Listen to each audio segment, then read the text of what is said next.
Right. So మనము previous year questions ని discuss చేద్దాం. క్వశ్చన్ సాల్వ్ చేయడానికి మనకి ఏమేమి అవసరం, మనం ఏ విధంగా ఆన్లైన్ లో సాల్వ్ చేయాల్సి ఉంటుంది అనే విషయాన్ని మనం ఇక్కడ గుర్తుంచుకోవాలి. సో ఫస్ట్ థింగ్, ఇక్కడ క్వశ్చన్ ఏంటంటే అన్ని రకాల చాప్టర్స్ క్వశ్చన్స్ ఉంటాయండి. మీకు ఆ క్వశ్చన్ దాని యొక్క కాన్సెప్ట్ కూడా మనం ఇక్కడ డిస్కస్ చేస్తాం. So let's see, the sum of interior angles of a polygon is 1080, then the number of sides of a polygon is. బహుభుజం యొక్క అంతర్కోణాల మొత్తము 1080 అయితే బహుభుజం యొక్క భుజాల సంఖ్య 8. సో ఇక్కడ ఏదైనా ఒక పాలిగాన్ ఉంటే ఆ పాలిగాన్ కి దాని భుజాల సంఖ్యకి మరియు అంతర్కోణాలకి మధ్య సంబంధం ఉంటుంది. సో ఏం సంబంధం ఉంటుంది అంటే, ఒకటి n సైడెడ్ పాలిగాన్ ఉందనుకోండి, అంటే n భుజాలు కలిగిన ఒక పాలిగాన్ అనుకోండి, దాని యొక్క some of interior angles, some of interior angles ఏమవుతుందంటే n-2 ఇంటూ 180 అవుతుంది. n-2 ఇంటూ 180 అవుతుంది. So this is n-2 into 180 is equal to 1080. n-2 into 180 is equal to 1080. Then 0 will cancel. 18 6 108. Now n-2 is equal to 6. N is equal to 8. ఈ విధంగా మనం answer చేస్తాం. n is equal to 8. So ఇక్కడ this is generally అందరూ చేసి ఇది concept some of interior angles యొక్క formula. అయితే ఎట్లా మనకు ఫార్ములా తెలుసు, ప్రాక్టీస్ చేస్తాం కాబట్టి. సో క్వశ్చన్ చూడగానే ఏం చేయాలంటే సమ్ ఆఫ్ ఇంటీరియర్ యాంగిల్స్ ని మనం చూడగానే ఎగ్జామినేషన్ హాల్లో 180 తో డివైడ్ చేసి పెట్టుకోవాలి. ఎగ్జామినేషన్ హాల్లో మనం స్టెప్స్ ని ఏ విధంగా రెడ్యూస్ చేసుకుంటాం, రైటింగ్ పార్ట్ ని ఏ విధంగా తగ్గించుకుంటాము అన్నది చూడాలి. Okay right.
Okay, very simple. మనం ఏం చేయాలంటే 1080 సమ్ ఆఫ్ ఇంటీరియర్ యాంగిల్స్ ని 180 తో డివైడ్ చేయాలి. అప్పుడు అది 6 వస్తుంది. సో ఎన్ని 180లు ఉంటాయో సమ్ ఆఫ్ ఇంటీరియర్ యాంగిల్స్ లో అంతకంటే రెండు మనకి ఏముంటుందంటే ఆ ఎక్కువగా సౌండ్ వస్తుందా అంటే మళ్ళీ ఒకసారి చెప్తాను రండి. మనకి సమ్ ఆఫ్ ఇంటీరియర్ యాంగిల్స్ ఎన్ని ఉంటాయో సమ్ ఆఫ్ ఇంటీరియర్ యాంగిల్స్ లో ఎన్ని 180లకు సమానం, అది 6 180లకు సమానం. 1080 అనేది 6 180లకు సమానం. సో ఎన్ని 180s ఉంటాయో అంతకంటే రెండు ఎక్కువ సైడ్స్ ఉంటాయి. కాబట్టి the number of sides is equal to 8. 6 + 2 is equal to 8. Okay clear. So next one, ఇక్కడ the question from mensuration, 2-dimensional mensuration. So the length of the diagonal of a rectangle is 26 centimeters. If the length of its shorter side is 10 centimeters, then the area of the triangle is, if the length of its shorter side is 10 centimeters, then the area of the triangle is. ఒక దీర్ఘ చతురస్రం యొక్క కర్ణం పొడవు 26 సెంటీమీటర్లు, దాని చిన్న భుజము 10 సెంటీమీటర్లు అయితే దీర్ఘ చతురస్రం యొక్క వైశాల్యం. So the rectangle which is L comma B, the area is equal to L into B. మీకు షార్టర్ సైడ్ 10 సెంటీమీటర్స్ ఇచ్చాడు అండ్ డయాగ్నల్ ఇచ్చాడు 26 సెంటీమీటర్. సో జనరల్ గా అందరూ ఏం ఆలోచిస్తారంటే లెంత్ కనుక్కోవడానికి రైట్ యాంగిల్ ట్రయాంగిల్ ని అప్లై చేస్తామా. సో రైట్ యాంగిల్ ట్రయాంగిల్ లో 26 square is equal to L square plus B square రాస్తాం. So 26 square is equal to L square plus 10 square రాస్తాం. So only L square is equal to 26 square minus 10 square రాస్తాం. So L square is equal to A square minus B square form లో ఉంది కాబట్టి 26 plus 10 into 26 minus 10 రాస్తాం. That L is equal to under root of 36 into 4. Root 36 అంటే 6, root 4 అంటే 2. That L is equal to 12. What is that? L is equal to 12. Okay అందరూ L కనుక్కుంటారు. So ఇప్పుడు L into B చేస్తే 12 into 10. So 12 into 10 is equal to 120. So which is the answer? 120 centimeters are the answer. ఎందుకంటే the length ఇక్కడ 36 root 4 26 minus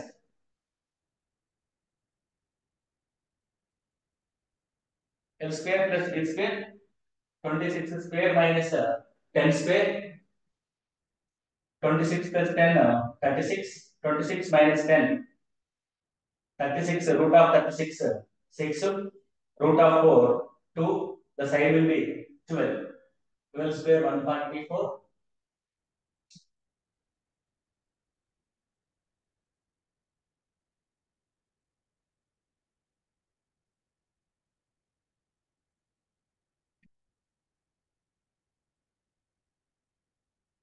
Twenty-six and 10 is 16, right?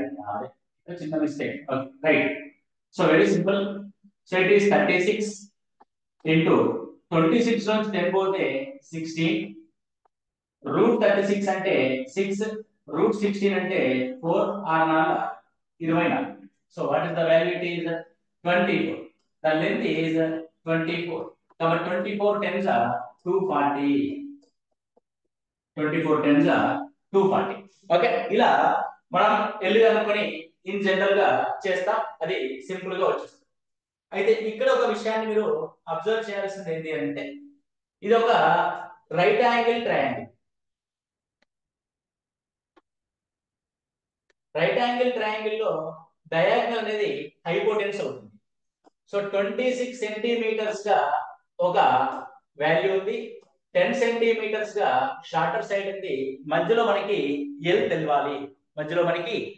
తెలవాలి. Right. ఒకసారి చూడండి, మనకి రైట్ యాంగిల్ ట్రయాంగిల్ యొక్క ratios ఉంటాయి. ఇది 2 5s అవుద్ది dash 2 13s. 5 12 13 is the one of the ratio of Pythagorean triplets. 3:4:5, 5:12:13, 8:15:17, 7:24:25 అన్నది 25 అన్నది రైట్ యాంగిల్ ట్రయాంగిల్ యొక్క వాల్యూస్. రైట్ యాంగిల్ ట్రయాంగిల్ లో ఒక భుజము 5 2s 10 ఉంటే ఇంకో భుజము 12 2s 24 ఉంటుంది. అంటే మనం ఇదంతా చేయాల్సిన అవసరం లేదు. జస్ట్ మనం ఏం అబ్జర్వ్ చేయాలి, which is the Pythagorean triplets ratio లో ఉందో 5 12 13 లో ఉంది అబ్జర్వ్ చేస్తే మనకి L is equal to simple గా 24 తెలిసిపోద్ది. 10 24s 240 అవుతుంది answer. 10 24s 240. Okay, very simple question.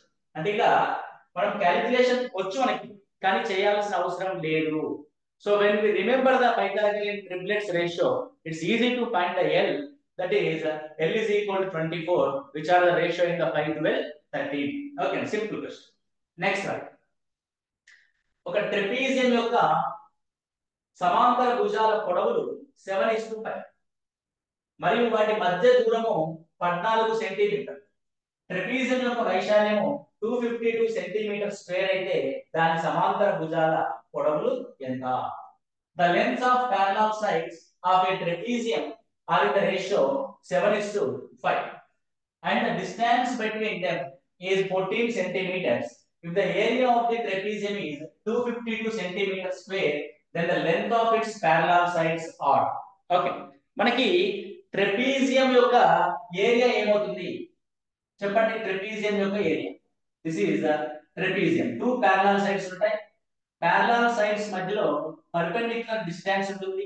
That is D or height అంటాం. Okay, so what is the area of it's?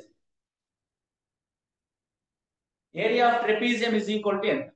That is very simple. Half into H into A plus B, అంటే సమాంతర భుజాల పొడవుల మొత్తము into height by 2. Right, ఇది ఇప్పుడు apply చేస్తాం. So 1/2 into height ఎంత అంటే రెండింటి మధ్యలో ఉన్న దూరం 14 సెంటీమీటర్లు ఇంటూ ఏ ప్లస్ బి అంటే 7:5 అన్నాడు కాబట్టి 7x ప్లస్ 5x అంట. That is equal to 252 centimetre square. 2 ఏళ్ళ 14, 7 మూల 21, 7 ఆర్ల 42, 7x plus 5x 12x is equal to 36, x is equal to 3. So ఆ భుజాలు ఏమవుతాయంటే ఒకటి 7 3s 21 అవుతుంది, ఇంకొకటి 7 5s 35, 5 3s 15 అవుతుంది. ఎంత అవుతుంది? 5 3s 15. రైట్, ఇది సమాంతర చతుర్భుజం యొక్క ఫార్ములాని అప్లై చేసి మనం లెన్స్ 21, 15 ని తీసుకుంటాం. 21, 15 తీసుకుంటాం. రైట్, ఒక్కసారి మనం ఈ క్వశ్చన్ ని ఎలా సాల్వ్ చేస్తామో చూద్దాం. ఓకే, ఎలా సాల్వ్ చేయగలం? ఇప్పుడు half into 14 is equal to 252. ఇది భుజాల యొక్క మొత్తం, సమ్ ఆఫ్ సైడ్స్. 2 ఏళ్ళ 14, 7 మూల 21, 4, 7 ఆర్ల 42. ఓకే, 7 ఆర్ల 42 అంటే సమ్ ఆఫ్ సైడ్స్ ఏమవుతుంది? 36 అవుతుంది. సో ఎక్కడ నుంచి సమ్ ఆఫ్ సైడ్స్ 36 ఉంది? ఇక్కడ మాత్రమే. అయిపోయింది. అర్థం అంటే హాఫ్ ఆఫ్ ది డిస్టెన్స్ తో మనం దీన్ని డివైడ్ చేసామనుకోండి, నీకు సమ్ ఆఫ్ ది సైడ్స్ వస్తుంది. సో ఏ ఆప్షన్ లో సమ్ ఆఫ్ ది సైడ్స్ 36 ఉందో అది మన ఆన్సర్ అవుతుంది. అది మన ఆన్సర్ అవుతుంది. Okay, clear.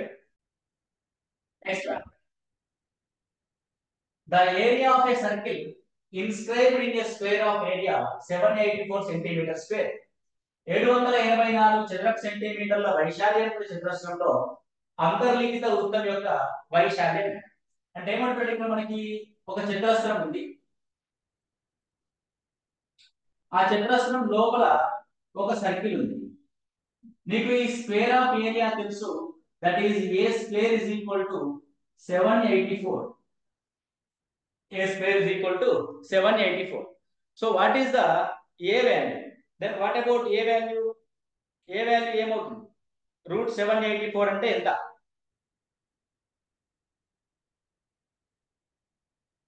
Okay, so root 784 అంటే A is equal to I think so 28. 28. So 28 భుజం కలిగింది. భుజము 28 ఉంటే దీని యొక్క డయామీటర్ కూడా 28 ఉంటది. కాబట్టి సర్కిల్ యొక్క డయామీటర్ కూడా 28 centimetres. When its diameter is 28, then what about radius of that circle? 14 centimeters. Okay, so when it was 14 centimeters, what about the area? Pi r square 22/7 into 14 into 14, 7 రెంట్ల 14. So 22 into 28. So 8 రెంట్ల 16. So which is the last digit 6, that is 616. 616 గా మనం చూస్తాం. Okay, very simple. So what is the answer? 616. అంటే మనకు చూడగానే 784 యొక్క వర్గం తెలిస్తే, వర్గమూలం తెలిస్తే, స్క్వేర్ రూట్ తెలిస్తే ఇక్కడే మనం side a is equal to 28 అంటాం. సో ఏదైనా సరే 28 సెంటీమీటర్ల చతురస్ర భుజం కలిగిన చతురస్రంలో ఒక వృత్తాన్ని కనుక అంతర్లిఖిస్తే, when the circle was inscribed in that square, the diameter is equal to the side. Diameter ఏమవుతుంది? ఆ సైడ్ కి ఈక్వల్ అవుతుంది. Then diameter is equal to that side 28 centimeters. కాబట్టి d is equal to 28 అవుతుంది. When radius is equal to 14 సెంటీమీటర్ల radius కలిగిన వృత్తం యొక్క వైశాల్యం ఏమవుతుందంటే 600 16 అవుతుంది. 6 1 6 అవుతుంది. ఓకే అండి, 6 1 6. Very good. Next one. So ఇది జామెట్రీ యొక్క కాన్సెప్ట్ క్వశ్చన్. కాన్సెప్ట్ అంటే మనకి అసలు జామెట్రీలో సర్కిల్స్ అంటే ఆ క్వాడ్రిలేటర్స్ యొక్క ప్రాపర్టీస్ పైన ప్రశ్న చూడడానికి చాలా పెద్దగా అనిపిస్తుంది, కానీ మనము ఆప్షన్స్ ని ఏది ఎంచుకోవాలన్నది ఒక పాయింట్ చూస్తే. So every rhombus is a parallelogram. ప్రతి రాంబస్ ఒక సమాంతర చతుర్భుజం. అవును, A is correct. So A correct ఉన్న ఆప్షన్స్ రెండు ఉన్నాయి, మిగతావి కాదు మనకి. సో ఏది సరైన ఎంపిక? So A and C or A and D. మనం ఇంకొకటి సిఆర్ డి చదివితే చాలు, మొత్తం చదవాల్సిన అవసరం లేదు. అంటే ప్రశ్న కూడా ఎంత పెద్దగా ఉన్నప్పటికీ మనం దేన్ని బేస్ చేసుకొని ఆన్సర్ చేస్తున్నామో, ఏ ఇన్ఫర్మేషన్ మనం చదివితే మనకు ఆన్సర్ త్వరగా వస్తుంది అన్న అవగాహన కూడా మనకుండాలి. So A is right. Every rhombus is a parallelogram. ప్రతి రాంబస్ కూడా సమాంతర చతుర్భుజమే, అందులో ప్రాబ్లం లేదు. సో కాబట్టి A is the right statement. కాబట్టి మిగతా రెండు ఆప్షన్స్ ఎగిరిపోయి. ఇప్పుడు సిఆర్ డి చూస్తే చాలా. సి, ప్రతి సమాంతర చతుర్భుజము ఒక దీర్ఘ చతురస్రము. తప్పు. ప్రతి సమాంతర చతుర్భుజము దీర్ఘ చతురస్రము కాదు. ప్రతి దీర్ఘ చతురస్రము సమాంతర చతుర్భుజం అవుతుంది. Okay, so C is the wrong statement. Every parallelogram is a rectangle. ఇంకొక రెక్టాంగిల్ అవ్వదు. ఓకే, సో సి తప్పు కాబట్టి C is the wrong statement. A and D is the right statement. ప్రతి చతురస్రం ఒక దీర్ఘ చతురస్రం. Every square is a rectangle. Okay, దీన్ని మీరు గుర్తుపెట్టుకోండి. ఫస్ట్ మనకి ట్రెపీజియం. ట్రెపీజియం నుంచి పారలోగ్రామ్ తయారవుద్ది. పారలోగ్రామ్ నుంచి రెండు తయారవుతాయి, ఒకటి రాంబస్, ఇంకొకటి రెక్టాంగిల్. ఓకే, సో రెక్టాంగిల్ నుంచి మనకి మళ్ళీ స్క్వేర్ వస్తుంది. దీని నుంచి కూడా మనకి స్క్వేర్ వస్తుంది. రెండు కలిస్తే స్క్వేర్ అవుతాయి. ఇప్పుడు ప్రతి చతురస్రము రాంబస్ అవుతుంది, ప్రతి చతురస్రము దీర్ఘ చతురస్రం అవుతుంది. ప్రతి రాంబస్ పారలోగ్రామ్ అవుతుంది, ప్రతి దీర్ఘ చతురస్రము పారలోగ్రామ్ అవుతుంది, ప్రతి పారలోగ్రామ్ ట్రెపీజియం అవుతుంది. ఓకే, అంటే కింది నుంచి పైకి ప్రతిదీ అప్లై అవుతుంది. So every square is a rectangular, every square is a rhombus, every rhombus is a parallelogram, every rectangle is a parallelogram, every parallelogram is a trapezium. Okay, అంటే కింది నుంచి పైకి మనము అన్ని అనే పదాన్ని వాడతాం, పై నుంచి కిందికి మాత్రం అన్ని కావు. అంటే ఏంటి అర్థం? ఇప్పుడు అన్ని పారలోగ్రామ్లు రెక్టాంగులర్ అవుతాయా? అవ్వవు. అర్థమైందా? అవ్వవు. రైట్. ఈ విధంగా మనము ఒక హైరార్కీ ఏ విధంగా ఉంది అన్నది మనం చూసుకోవాలి. అంటే చివరికి వచ్చేసరికి లాస్ట్ లో ఏదైతే ఉంటుందో ఇది పైన ఉన్న అన్ని రూల్స్ ని సాటిస్ఫై చేస్తుంది. కాబట్టి అన్ని చతురస్రాలు దీచాలు, అన్ని దీచాలు సాచాలు, అన్ని సాచాలు ట్రెపీజియం. ఓకే, సాచ అంటే సమాంతర చతుర్భుజం, రైట్. అండ్ దీచ అంటే దీర్ఘ చతుర్భుజం. క్లియర్? రైట్. నెక్స్ట్, రెండు చతురస్ర కర్ణాల పొడవులు 8 సెంటీమీటర్లు మరియు 6 సెంటీమీటర్లు అయితే, 8 సెంటీమీటర్లు మరియు 6 సెంటీమీటర్లు, then the ratio of their perimeters in the same order. రెండు చతురస్ర కర్ణాల పొడవులు 8 సెంటీమీటర్లు 6 సెంటీమీటర్లు అయితే అదే క్రమంలో వాటి చుట్టుకొలతల యొక్క నిష్పత్తి. ఇక్కడ మీరు జాగ్రత్తగా గమనించాల్సి ఏంటంటే పెరిమీటర్స్ యొక్క రేషియో అడుగు. పెరిమీటర్స్ యొక్క రేషియో సైడ్స్ యొక్క రేషియోకి ఈక్వల్ అవుతుంది, లేదంటే వాటి యొక్క డయాగ్నల్స్ యొక్క రేషియోకి ఈక్వల్. ఏదైనా సరే ఒక దీర్ఘ చతురస్రంలో దాని యొక్క చుట్టుకొలతల యొక్క నిష్పత్తి అనేది భుజాల యొక్క నిష్పత్తికి సమానంగా ఉంటుంది, లేదంటే కర్ణాల యొక్క నిష్పత్తికి సమానంగా ఉంటుంది. సో ఏంటి కర్ణాలు? 8:6. చూడండి ఎంత సింపుల్ ప్రశ్న ఇచ్చారు. 4:3, which is the answer. 4:3 is the answer. ఇదే క్వశ్చన్ ఏరియాస్ అడిగాను. ఫర్ ఏరియాస్, సో ఏరియాస్ యొక్క రేషియో ఏ విధంగా ఉంటుందంటే సైడ్స్ యొక్క వర్గ నిష్పత్తికి ఈక్వల్ గా ఉంటుంది. అంటే the duplicate ratio or square ratio of the sides, లేదంటే వాటి డయాగ్నల్స్ యొక్క వర్గ నిష్పత్తికి సమానంగా ఉంటుంది. సో ఇప్పుడు ఏరియాస్ యొక్క రేషియో ఏమవుతుంది? 4 స్క్వేర్ 16:9 అవుతుంది. ఇక మనం టెంప్ట్ చేయడానికి 16:9 ని ఫస్ట్ ఆప్షన్ లోనే పెడతారు, బట్ మనకు కావాల్సింది ఏరియాస్ యొక్క రేషియో కాదు, పెరిమీటర్స్ యొక్క రేషియో, చుట్టుకొలతల యొక్క రేషియో. ఎగ్జామినేషన్ లో మనకి ఏం ఏర్పడుతుంది? డెజావు ఏర్పడుతుంది. డెజావు అంటే అర్థం ఏంటి? ఉన్నది లేనట్టుగా కనబడడం, హాలుసినేషన్స్. అలా చుట్టుకొలతకు బదులుగా మన బ్రెయిన్ ఏం చదువుతుందంటే ఏరియాస్ అని తప్పుగా చదువుతుంది. మాకేం చదవండి, మేము ఎగ్జాక్ట్ గా చదువుతాం. Okay, good. ఎందుకు మనము తెలిసిన క్వశ్చన్స్ ని పోగొట్టుకుంటామంటే అదొక హాల్యూసినేషన్ లాగా మనకు ఉంటుంది ఎగ్జామినేషన్. చుట్టుకొలతల్ని ఏరియాస్ అనుకుంటాం. 4:3 పెట్టే బదులు 6:9 పెడతాం. 4:3 పెట్టే బదులు 3:4 పెడతాం. ఆన్సర్ అంతా చేస్తాం, కానీ పెట్టేటప్పుడు ఆన్సర్ ని చూస్ చేసుకునేటప్పుడు కొన్ని మిస్టేక్స్ చేస్తాం. అలాంటి మిస్టేక్స్ మనం చేయకూడదు. Okay, right. So this is the perimeters యొక్క రేషియో. నెక్స్ట్, ఒక క్రమ బహుభుజి యొక్క బాహ్య కోణము మరియు అంతర్ కోణముల నిష్పత్తి 2:3 అయితే వాటి యొక్క భుజముల సంఖ్య ఎంత? The ratio between the exterior angle and interior angle of a regular polygon is 2:3. Then the number of sides in the polygon is. Okay. So మనకి ఇంటీరియర్ యాంగిల్స్ ఎక్స్టీరియర్ యాంగిల్స్ యొక్క రేషియో ఏమవుతుంది? n-2 into 180 is to 360 degrees. A polygon లోనైనా సరే బాహ్య కోణాల మొత్తము 360 డిగ్రీలు ఉంటుంది. ఏ పాలిగాన్ అయినా సరే, అది any N sided polygon, the sum of exterior angles will be 360 degrees. అది constant term. So interior angles మాత్రం చేంజ్ అవుతుంది. ఎంతది? n-2 into 180 గా ఉంటుంది. అర్థమైందా? n-2 into 180. ఇప్పుడు ఇది ఇచ్చింది ఏంటంటే ఎక్స్టీరియర్ అండ్ ఇంటీరియర్ యొక్క రేషియో. ఎక్స్టీరియర్ అండ్ ఇంటీరియర్ యొక్క రేషియోని మనము గమనించినట్లయితే it was 360 degrees to the n-2 into 180. So 180 2s are 360. అంటే ఎక్స్టీరియర్ 2 is to n-2. మీరు ఇక్కడ జాగ్రత్తగా గమనించండి, n-2 లోనే మనకి n sided polygon. So what is the ratio? 2:3. 2:3 అంటే n-2 యొక్క వాల్యూ ఎంత? 3. n-2 is equal to 3. n is equal to 5. So n sided polygon entadi 5 sided polygon. 5 sided polygon. So this is the procedure which are applied in a examination hall of every student. కానీ మనం ఏం చేస్తాము అంటే ఇక్కడ ఒకసారి గమనించండి, exterior angle and interior angle యొక్క ratio ఎంత వచ్చింది? 2:n-2. బాగా గుర్తుపెట్టండి. అది ఇంటీరియర్ అండ్ ఎక్స్టీరియర్ ఎలా ఆర్డర్ ఎలా ఉన్నా సరే, నేను ఇంటీరియర్ టు ఎక్స్టీరియర్ చెప్తాను. సో ఇంటీరియర్ టు ఎక్స్టీరియర్ లో ఇంటీరియర్ యొక్క రేషియో x ఉంటే ఎక్స్టీరియర్ యొక్క రేషియో కంపల్సరీ 2 ఉంటుంది. ఎట్టి పరిస్థితుల్లో 2 ఉంటుంది. ఎక్స్టీరియర్ అంటే కాన్స్టాంట్ కాబట్టి అది 2. అది ఎనీ రేషియో.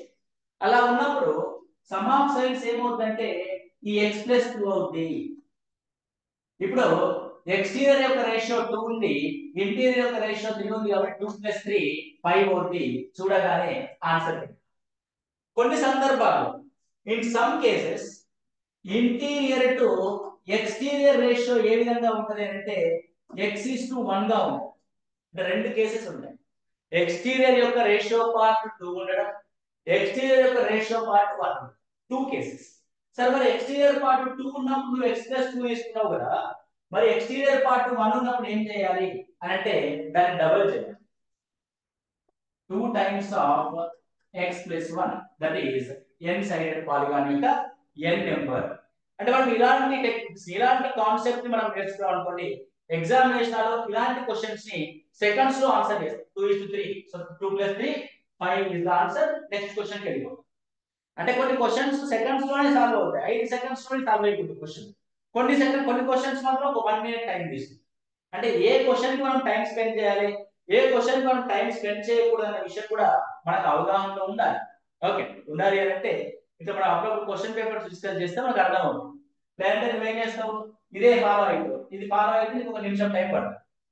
అట్లా కాకుండా ఎక్స్టీరియర్ పార్ట్ ఆఫ్ రేషియో 2 ఉంటే ఇంటీరియర్ పార్ట్ ని ఆ 2 కి కలిపితే మనకి n సైడ్స్ వస్తాయి.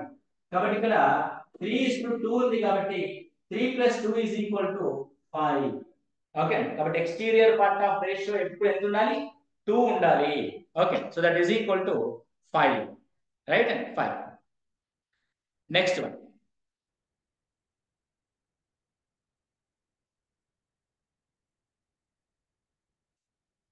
So Raju got 59 marks out of 75 in English, 71 marks out of 90 in mathematics, 103 marks out of 120 in physics, and 123 marks out of 150 in chemistry.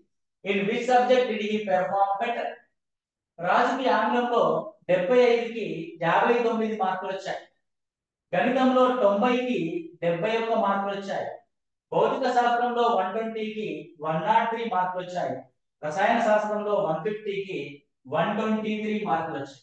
ఆయన ఏ subject లో మంచి ప్రతిభను కనబరిచారు అని అంటారు. ఓకే, సో ఇది క్వశ్చన్ అందరూ ఏమని చేస్తారంటే పర్సెంటేజ్ కనుక్కోనికి ప్రయత్నం చేస్తారు. కాబట్టి ఇంగ్లీష్ లో వచ్చిన పర్సెంటేజ్ 59/75 into 100. నెక్స్ట్ మ్యాథ్స్ లో వచ్చిన percentage out of 90 71 into 100. Next physics లో వచ్చిన percentage out of 120 103 into 100. Next ఏదది లాస్ట్ సబ్జెక్ట్ కెమిస్ట్రీలో వచ్చిన పర్సెంటేజ్ అవుట్ ఆఫ్ 150కి 123 into 100. ఓకే, ఇలా 4 పర్సెంటేజ్ కనుక ఆన్సర్ చేస్తాను. నేను ఏమంటారు అంటే సింప్లిఫై చేసుకుంటాను. ఎలా సింప్లిఫై చేసుకుంటాను అని అంటే అన్ని పరీక్షలకి ఒకే రకమైన మార్కుల్ని మనం కేటాయించినట్లయితే అప్పుడు మనకి ఈజీగా తెలిసిపోతుంది. ఇప్పుడు 75కి 59 వచ్చింది. ఒకవేళ ఇదే రేషియోలో 150కి ఎన్ని వస్తాయి వీడికి అని అంటే 118 మార్కులు వస్తాయి. అంతే కదా, 75 డబల్ అయింది కాబట్టి 59 కూడా డబల్. ఇప్పుడు 150కి 123 రావడం బెస్ట్ పెర్ఫార్మెన్స్, 150కి 118 రావడం బెస్ట్ పెర్ఫార్మెన్స్. అంటే ఆంగ్లంలో తక్కువ వచ్చింది కాబట్టి ఆంగ్లం ఆప్షన్ అయిపోయింది. నెక్స్ట్ 90కి 71 మార్క్స్ వచ్చింది. 90కి 71 రావడము అని అంటే ఒక్కసారి మీరు అబ్జర్వ్ చేయండి.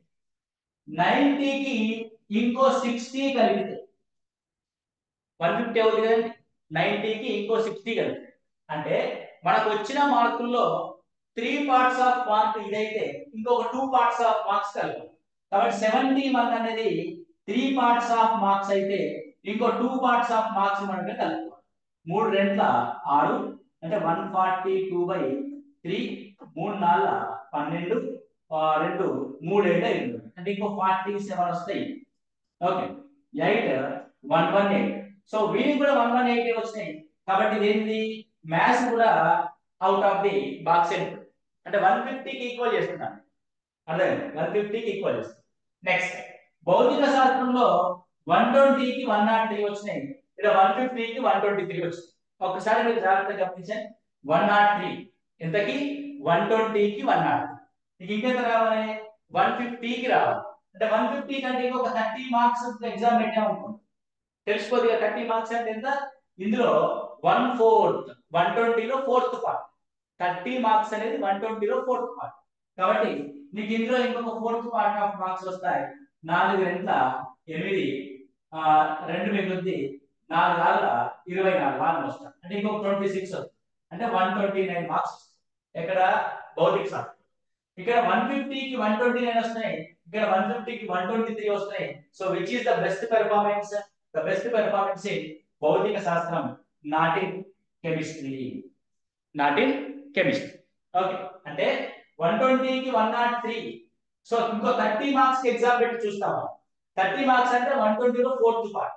అంటే నీకు ఇక్కడ 103లో 4th పార్ట్ ఆల్మోస్ట్ 25.26 లాగా వస్తుంది. అంటే 25 అంటారు. 103 + 25 అంటే it is 128 marks.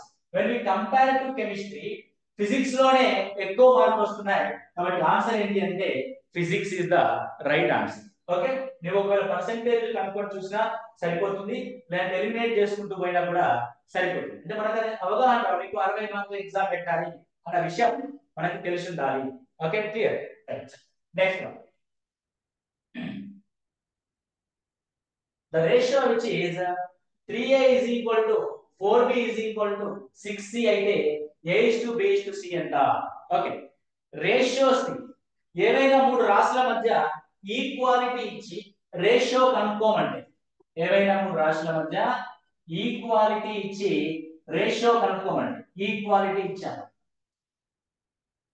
Is equal to పెట్టి దాన్ని రేషియోలోకి మార్చాల్సి వస్తుంది. A:B:C. ఏ యొక్క రేషియో కోసం మిగతా BC అని మల్టిప్లై చేయాలి 24. బి యొక్క రేషియో కోసం AC యొక్క గుణిజాలని మల్టిప్లై చేయాలి 18. సి యొక్క రేషియో కోసం AB యొక్క గుణిజాలని మల్టిప్లై చేయాలి 12. సో అన్ని ఆటో పోతాయి. 6 4 6 3 6 2. So 4:3:2 4:3:2. The second option is the right. అంటే మనం ఏం చేస్తున్నాము అంటే ఈక్వాలిటీ ఇచ్చినప్పుడు, రాసుల మధ్య ఈక్వాలిటీ ఇచ్చినప్పుడు మనము ఈక్వాలిటీని రేషియోలో కన్వర్ట్ చేయాలంటే ఏ యొక్క రేషియో ఏమవుతుంది అని అంటే బి మరియు సి యొక్క గుణిజాలు లబ్ధమవుతుంది 24. బి యొక్క రేషియో ఏమవుతుందంటే ఏ అండ్ సి యొక్క గుణిజాలు లబ్ధమవుతుంది. సి యొక్క రేషియో ఏమవుతుందంటే ఏ అండ్ బి యొక్క గుణిజాలు లబ్ధమవుతుంది. దాన్ని సింప్లిఫై చేసి ఇట్ ఈస్ 4:3:2. అది ఎన్ని ఈక్వాలిటీస్ అన్నా ఉంటుంది, నో ప్రాబ్లం. ఓకే, నెక్స్ట్ 12 మంది పురుషులు 8 మంది స్త్రీలు ఒక పనిని 16 రోజుల్లో చేయగలరు. ఓకే, 13 మంది పురుషులు 4 స్త్రీలు ఒక పనిని 18 రోజుల్లో చేయగలరు. అయినా 3 రోజుల్లో then in how many days 3 men and 12 women. So ఎన్ని రోజుల్లో ముగ్గురు పురుషులు మరియు 12 మంది స్త్రీలు అదే పనిని ఎన్ని రోజుల్లో చేయగలరు? Okay, here 12 men and 8 women can do a piece of work in 16 days. 13 men and 4 women can do it in 18 days. Then in how many days 3 men and 12 women can do it in days? Okay, ఎన్ని రోజుల్లో మనకి చేస్తారు అన్నది ఒకసారి చూద్దాం. Time and work problem. దీన్ని మనము చూసినట్లయితే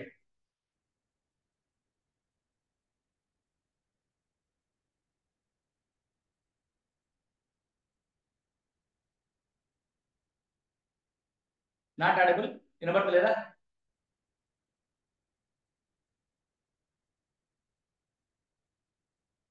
ఆమె ఆడబుల్.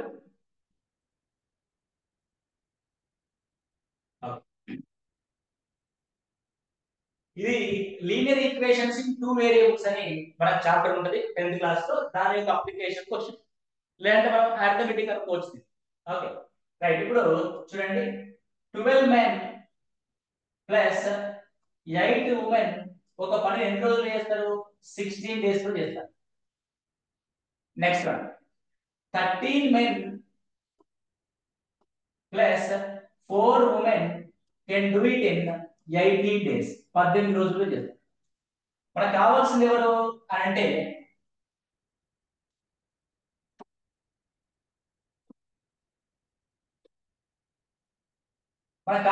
ఎవరితో పని చేయించడము అంటే ముగ్గురు మెన్ ప్లస్ 12 women తో పని చేయించాలి. ఎన్ని రోజులు పని చేయిస్తావు? Okay, how many days work చేపిస్తావు?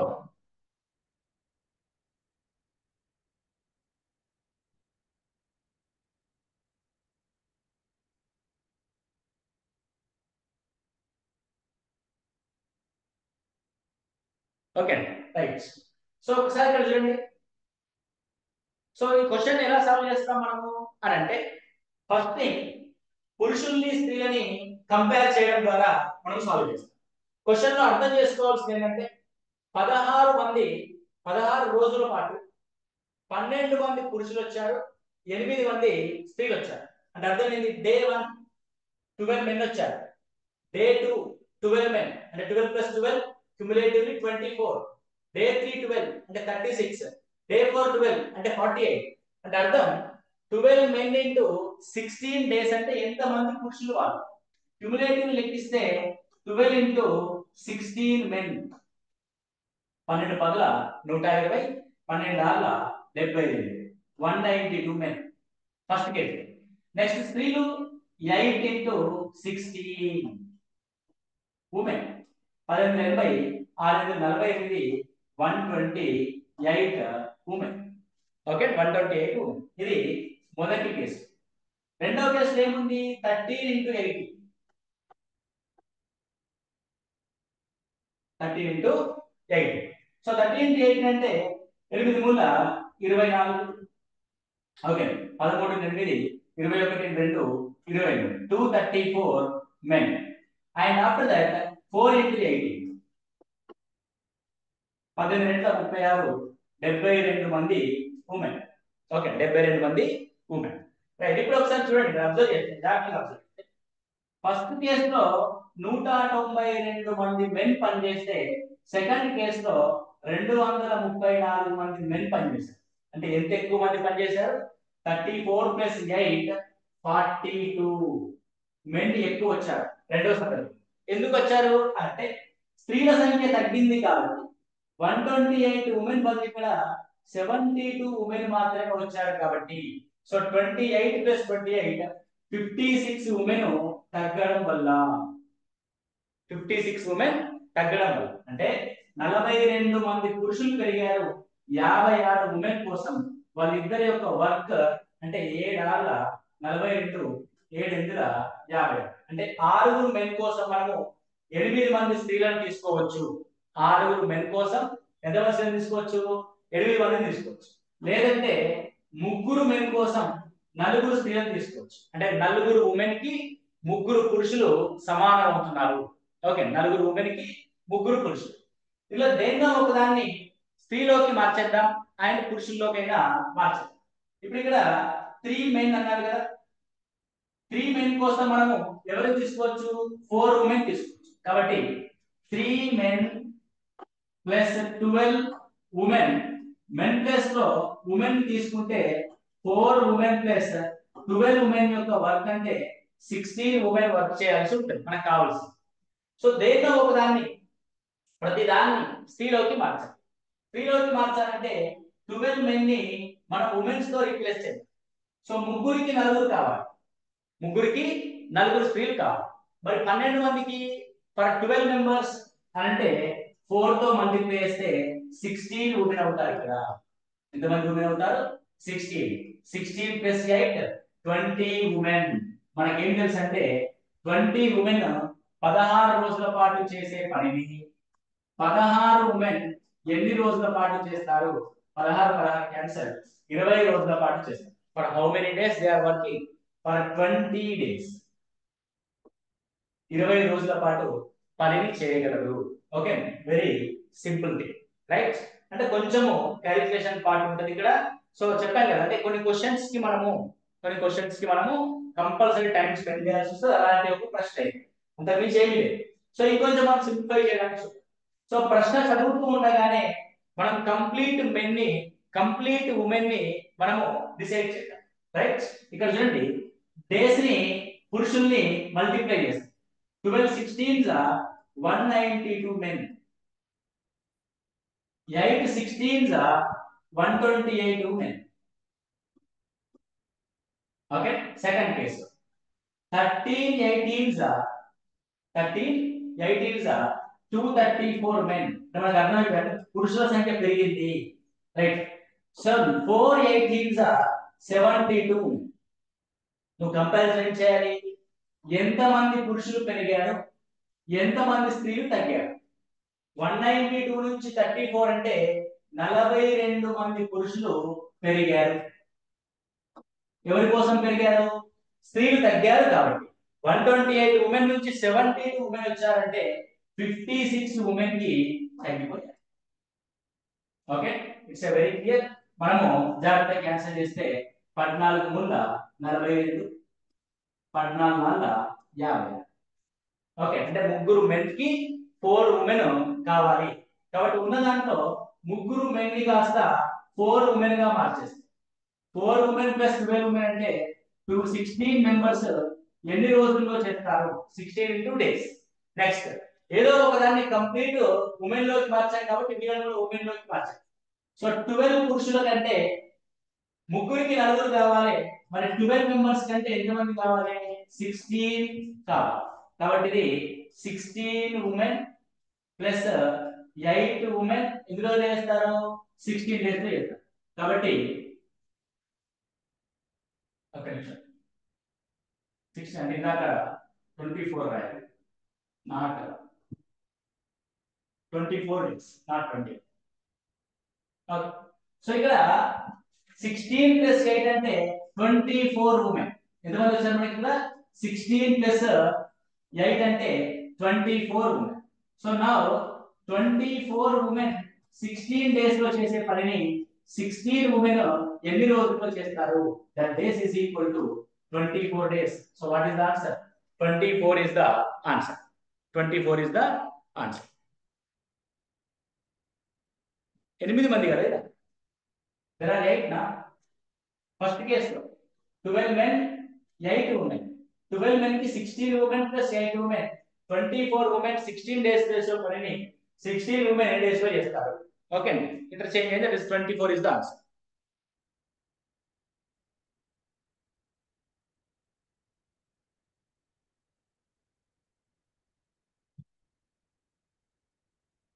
Okay right. సో ఇది ఒకసారి వీడియో ఎట్లా పెడతా కదా, వీడియో ఒకసారి మళ్ళీ రిపీట్ చేసి చూడండి, మీకు అర్థం.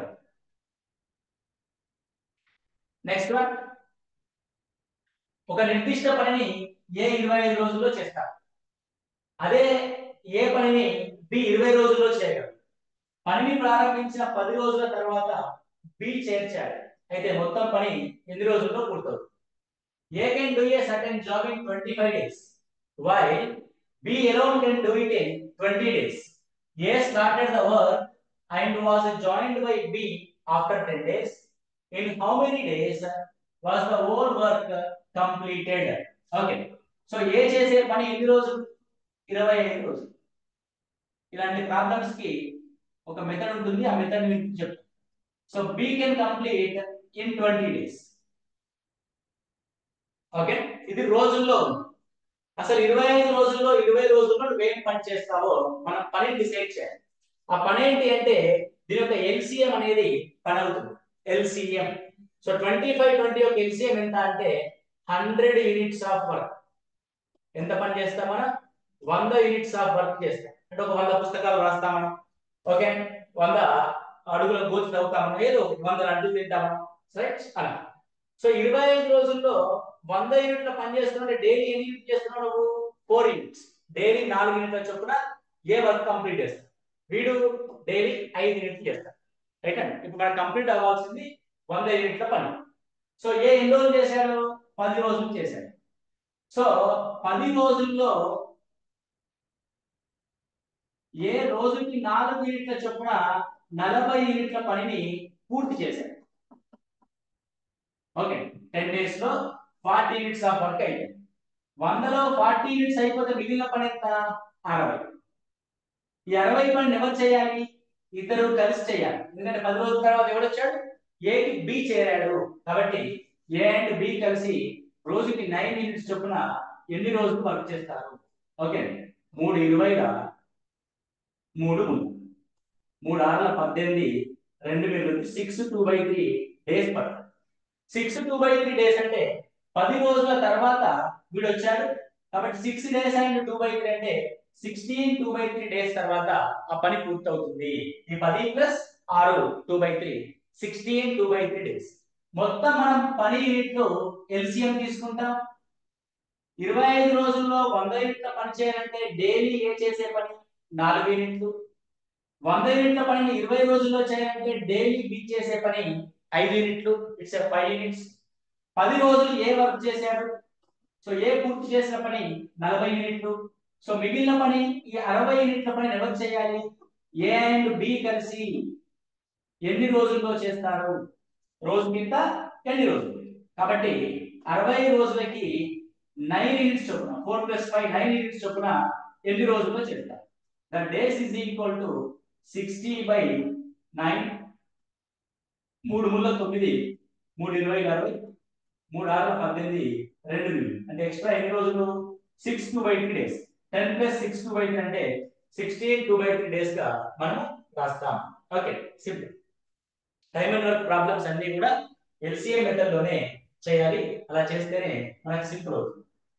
Next, an ornament contains 14% copper, 27% silver and rest gold. Then quantity of gold in 1.2 kg ornament is. Okay 1.2 kg of the ornament is. ఒక ఆభరణంలో 14% రాగి, 27% వెండి మరియు మిగిలింది బంగారం. 1.2 కిలోల ఆభరణంలో బంగారం యొక్క పరిమాణం ఎంత? Then the quantity of gold in 1.2 kg ornament. Okay very simple question. ఇక్కడ మూడు అంశాలు ఉన్నాయి. ఏంటి అవి అని అంటే, ఒకటి కాపర్, రెండవది సిల్వర్, మూడవది గోల్డ్. కాపర్ యొక్క రేషియో 14%, సిల్వర్ యొక్క క్వాంటిటీ 27%. సో మిగతాది 100%లో మిగిలినంత గోల్డ్. సో 14 ప్లస్ 27 అంటే 31, 41 అంటే ఇట్ ఈస్ 59%. ఓకే ఆ రెండు కలిపి 41% ఉంటే మిగతాది 59%. అంటే 59% ఆఫ్ వాల్యూ అనేది మనకు కావాల్సిన ఘనపరిమాణంలో 59% మనకు అనుకుంటాం. సో 59% అంటే 59/100 ఆఫ్ 1.2 kg అంటే 1200 గ్రామ్స్. ఎందుకంటే ఆప్షన్ గ్రాములో ఉంది. 2 సున్నాలు cancel. 12 5 60, 12 9 108, 708 grams. Okay very simple, it is 708 grams. అర్థమైందా? Percentage problem.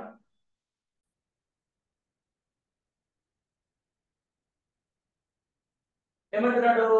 A student was asked to multiply a number by 5/3, but he multiplied it by 3/5 instead. Then the percentage of the error in the calculation is. ఒక విద్యార్థి ఒక సంఖ్యను 5/3తో గుణించమన్నారు.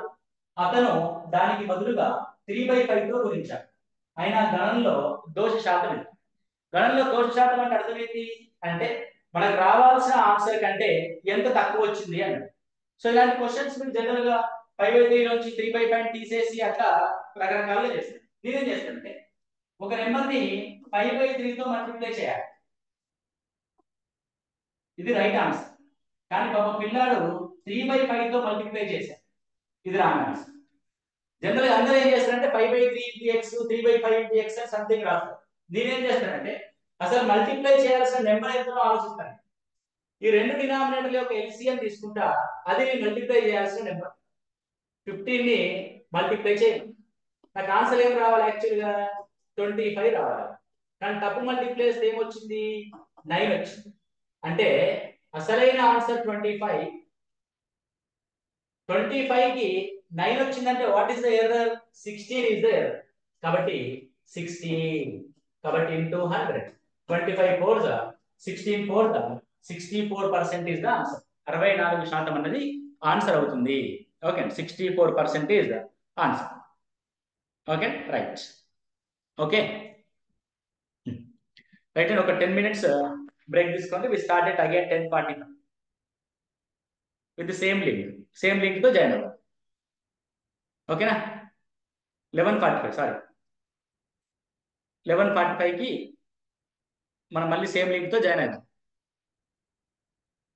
Okay right, thank you.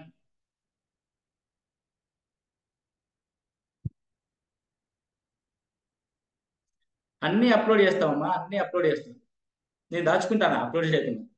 Okay so విద్యార్థిని ఏం చేయమన్నామంటే 5/3తో multiply చేయమంటే వాడు ఏం చేశాడు? 3/5తో మల్టిప్లై చేశాడు ఒక సంఖ్యని. ఆ సంఖ్య ఏంటి అంటే రెండింటి యొక్క ఎల్సిఎం 15. సో 15 అనుకుంటున్నాను. కాబట్టి రైట్ ఆన్సర్ 25 రావాల్సింది. తప్పుగా మల్టిప్లై చేస్తే 9 వచ్చింది. తక్కువ వచ్చిందా లేదా? ఎంత ఎర్రర్ ఉంది? 16 ఎర్రర్. కాబట్టి అవుట్ ఆఫ్ 25 లో 16 అనే ఎర్రర్ ఎంత శాతము? 25 నాలుగు 100, 64%. ఎంత అన్నది? 64%. Is that clear? ఓకే.